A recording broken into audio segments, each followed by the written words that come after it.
So, heto na mga kaballers, Stephen Curry sa Spurs pwede nang matuloy.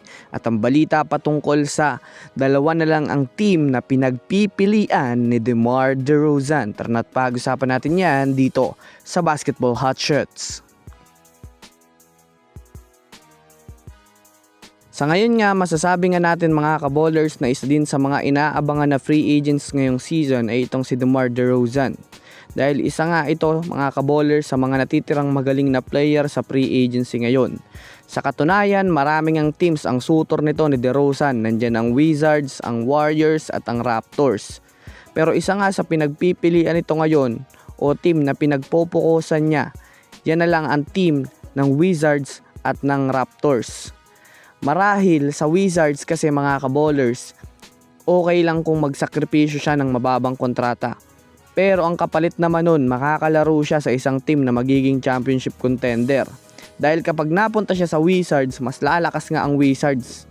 Sa parte naman ng Raptors, mga kaballers, maayos din dahil magiging contender din ng Raptors kapag nagbalik siya kasama sina Ingram at ibang pang mga player na magagaling din na mas bata.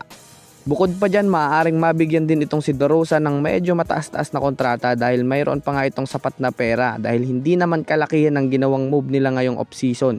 Kaya literal na dalawang team na lang nga po ang pinagpipilian nito ni DeRozan ayon sa kanyang agent na si Aaron Goodwin.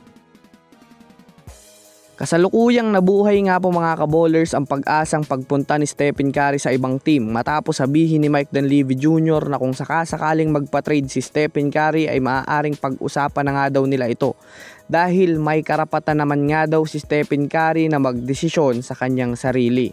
Kumbaga pinapaiwatig ng Warriors na hindi nila ipagdadamot si Stephen Curry. Kaya dyan nga po mas nabuhay ang pag-asang kung gugustuhin nga ng ibang team si Stephen Curry, maaari nila itong makuha kung gugustuhin din ni Steph.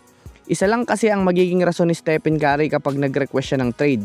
Gusto niya makakuha pa ng kampyonato. Kaya dahil nga dyan, maaaring maging magandang sign yan sa Spurs, mga kaballers, para sa kanila dahil alam naman nga natin kung gaano din kadesperado ang Spurs na makuha si Steph dahil Spurs nga ang unang lumapit sa Warriors nang nagkaroon ng issue si Steph simula pa lang bago pa ang Celtics. Spurs din ang may hawak ng magandang lineup para kay Stephen Curry dahil kina Wembanyama.